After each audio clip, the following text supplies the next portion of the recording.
Soares, muito bom dia. Esta sexta-feira começou meio friozinha. Vai esquentar?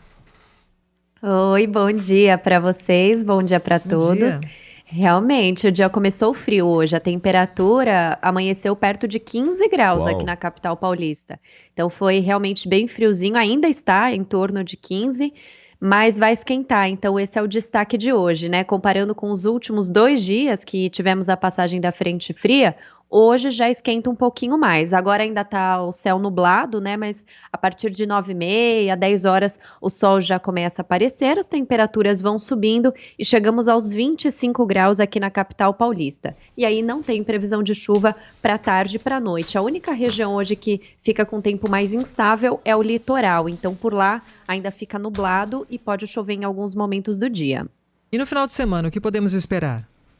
Olha, no fim de semana o ar mais seco já ganha força aqui em São Paulo, né? Ele já está começando a ganhar força pelo interior, então hoje já é um dia de sol no interior paulista, as temperaturas ficam mais altas e no fim de semana ele também ganha força aqui sobre a região da Grande São Paulo e do litoral. Algumas áreas até podem ter um pouquinho de chuva ainda, mas vai ser pouquinha coisa. O sol vai aparecer forte em todas as áreas e vai esquentar. Aqui na capital, máximas perto de 30 graus, Silvânia. Obrigada, Paula Soares. Um bom dia a você, um bom trabalho. Beijinho. Bom dia, tchau, tchau.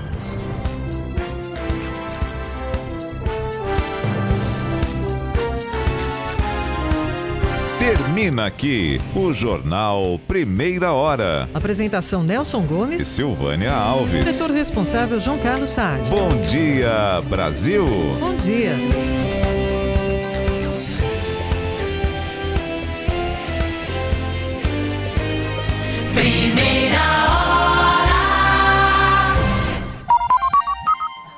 O Jornal Gente começa agora com Thaís Freitas, Sônia Blota e Cláudio Humberto.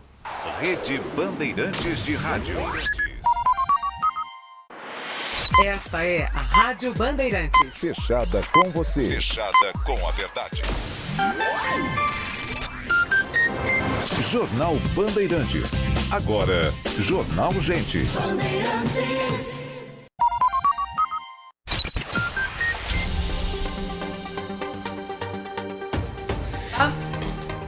8 em ponto, bom dia, seja muito bem-vindo ao Jornal Gente desta sexta-feira, 17 de setembro de 2021.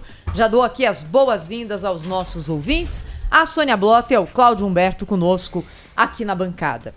O nosso ouvinte já nos conhece há muito tempo aqui na Rádio Bandeirantes, 84 anos tem a rádio. E vai ter muito mais. E sabe que aqui a gente não faz jornalismo de lacração, não coloca um a favor e um contra para se matarem num picadeiro. Não, não é a nossa cara. Nada contra, não que eu goste, mas enfim. Aqui a gente tenta colaborar com o debate, trazer mais informação, trazer fatos, análises que surpreendem o ouvinte.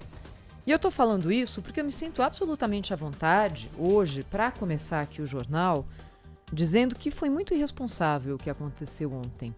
Aquela declaração e a decisão do Ministério da Saúde de recomendar a suspensão da vacinação de adolescentes no Brasil por todo o entorno e porque a gente está falando aqui da vida de crianças, não é? Num primeiro momento, a gente pode falar o seguinte: ai meu Deus do céu, fiquei confusa, né? Porque o ministro fala uma coisa, o governador fala outra e agora... Não tem confusão nenhuma, gente, não tem confusão nenhuma e é isso que eu queria dividir com vocês, né? A minha visão desse caso. Como jornalista, como pessoa que produz e consome notícia há muito tempo, como mãe, eu tenho uma menina de 14 anos que tomou vacina agora e como cidadã desse país. A minha percepção é a seguinte: num país que fosse menos esquizofrênico, em que as coisas funcionassem como deveriam, o que teria acontecido num caso como esse? O que a gente tem de concreto até agora? A gente tem um caso, e assim, concreto mais ou menos, porque são versões das versões, mas o que disse ontem o ministro Queiroga foi: existe um caso na cidade de São Bernardo do Campo de um adolescente de 16 anos que veio a óbito e havia sido vacinado. Bem, qual é o protocolo num caso como esse? É se verificar se existe ou não algum tipo de ligação da ocorrência com a vacina. No meio de uma campanha de vacinação e no meio de uma pandemia. Num país que não fosse esquizofrênico, Primeiro, a Anvisa seria ouvida para que entrasse na história. E haveria uma conversa entre ministro da Saúde, governadores, Anvisa, todos eles ali falaram, escuta, o que a gente tem aqui? Isso aqui é grave o suficiente para suspender a vacinação? Esse aqui é um fato que não tem aparentemente nenhuma ligação com a vacinação, então vamos manter o alerta, mas seguir a coisa. Como vamos comunicar isso para a população que tem colaborado tanto, que tem aderido à vacinação e que tem, com essa adesão, feito com que a gente saia daquela situação trágica pela qual passamos por tanto tempo por causa da Covid-19? Era assim que tinha que acontecer. Bem, não foi nada disso. O script foi completamente oposto. Ontem de manhã, aqui no Jornal Gente, nós entrevistamos o presidente do CONAS, que é o Conselho dos Secretários Estaduais de Saúde. Ele falou o seguinte, olha, ontem eu fui dormir tarde, ele até se desculpou, falou, eu tô meio com sono hoje. Ontem eu fui dormir tarde porque saiu uma portaria do Ministério da Saúde 11 da noite e a gente não entendeu direito o que eles estão querendo dizer com aquilo. Publicaram uma portaria 11 da noite no site do Ministério da Saúde, não avisaram ninguém, recomendando a suspensão da vacinação de adolescentes. Nessa, é uma nota técnica, é o nome correto. Essa nota técnica não falava em problemas com a vacinação, supostos problemas. Ela falava o seguinte, recomendamos a suspensão porque os adolescentes são menos vulneráveis, ponto. E aí depois, numa entrevista coletiva, o ministro da Saúde apresentou uma versão completamente diferente. Já não era esse o motivo de suspender. O motivo de suspender era esse caso e, segundo ele, muitos outros casos no Brasil de pessoas, de adolescentes que tiveram reação à vacina aplicada. E ele ainda falou que tem lugar aplicando vacina que não é autorizada, a única autorizada no Brasil é a da Pfizer. E ele disse que tem lugares aplicando o Coronavac, aplicando a AstraZeneca. Quais lugares? Aonde isso aconteceu? Quem é que está fazendo isso? Isso precisa ser dito, se isso de fato aconteceu. E aí, depois dessa entrevista coletiva com o ministro da Saúde, é claro que se cria uma instabilidade e se gera uma instabilidade em algum lugar onde não deve haver, que é a campanha de vacinação. Que, assim, a muitas custas a gente conseguiu colocar na rua e, nesse momento, é uma campanha de vacinação de sucesso. Esse foi um enredo que foi acontecendo ao longo do dia, com o ministro da Saúde aproveitando esse pronunciamento para criticar governadores que anteciparam a vacinação. É verdade, anteciparam, não seguiram a recomendação. E isso também não deve ser elogiado, porque a gente deve ter uma direção única. Mas não tinha nada a ver com o que estava sendo anunciado naquele momento. Foi um pronunciamento confuso, desinformativo e que não acrescentou nada. E não acrescentou nada mesmo, porque, como é uma recomendação do Ministério da Saúde, 14 estados já, grandes estados, disseram que vão manter a sua vacinação de adolescentes e vida que segue. Logo depois veio a manifestação da Anvisa, que é a agência que tem o poder dado a ela pela nossa legislação para autorizar ou não autorizar a aplicação de vacinas no Brasil. E a Anvisa falou o seguinte, até agora não achamos nada na vacinação de adolescentes que nos faça recomendar a suspensão. O ministro falou uma coisa, a Anvisa, que é uma agência reguladora do âmbito federal e que tem esse poder, falou não, a gente não vê dessa forma. Mas aí, quinta-feira é dia do quê? Não é? É dia de live do presidente da República, Jair Bolsonaro. E teve um ponto da live que explicou, acho que 99% desse enredo. E foi esse aqui, olha. O senhor tem conversado comigo sobre esse tema e nós fizemos uma revisão detalhada no banco de dados do DataSUS. A minha conversa com o Queiroga não é uma imposição.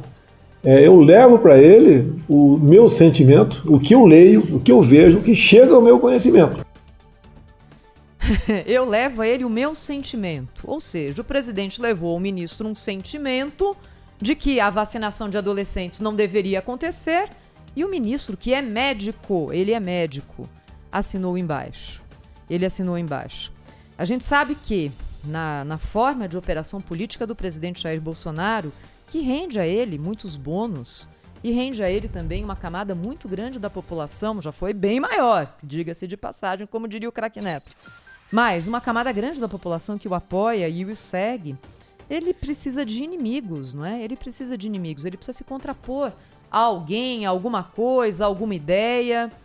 Fez isso de forma reiterada nos últimos tempos contra o Supremo e o ministro Alexandre de Moraes, mas aí teve que recuar, docemente convencido de que não era aquele o melhor caminho, porque as consequências poderiam ser graves para ele e para o governo dele. Presidente, não vamos escolher a vacina como inimiga do Brasil, porque nessa mesma live houve uma frase ali que me chocou demais, algo do tipo: ah, eu tô melhor do que muita gente que tomou Coronavac. Olha, hoje é dia 17 de setembro de 2021, a gente está concluindo a nossa campanha de vacinação. Os índices de Covid no Brasil hoje são imensamente menores do que antes da vacina. Sônia, Cláudio, há 15 dias mais ou menos, os pais de um amigo meu pegaram Covid. 2 pessoas de idade, já ali na faixa dos quase 80, com comorbidades. Ambos tinham sido vacinados pela Coronavac.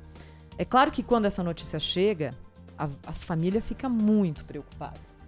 Comorbidade, idade, Covid, junta tudo isso, tá tudo certo. Os 2 passaram pela Covid quase sem sintomas. E é claro que isso foi a vacina. Então, assim, só fazer um apelo aqui. Presidente, escolha outro adversário, a vacina não. Primeiro porque a vacina está ajudando a gente a sair disso aqui. Segundo porque, politicamente também, não vai funcionar. O brasileiro aderiu muito à vacina. E aí isso pode se voltar contra o autor da própria ideia. Cláudio Humberto, desculpa aqui meu desabafo, Cláudio. 8h09. Seja muito bem-vindo ao Jornal Gente da Rádio Bandeirantes. Muito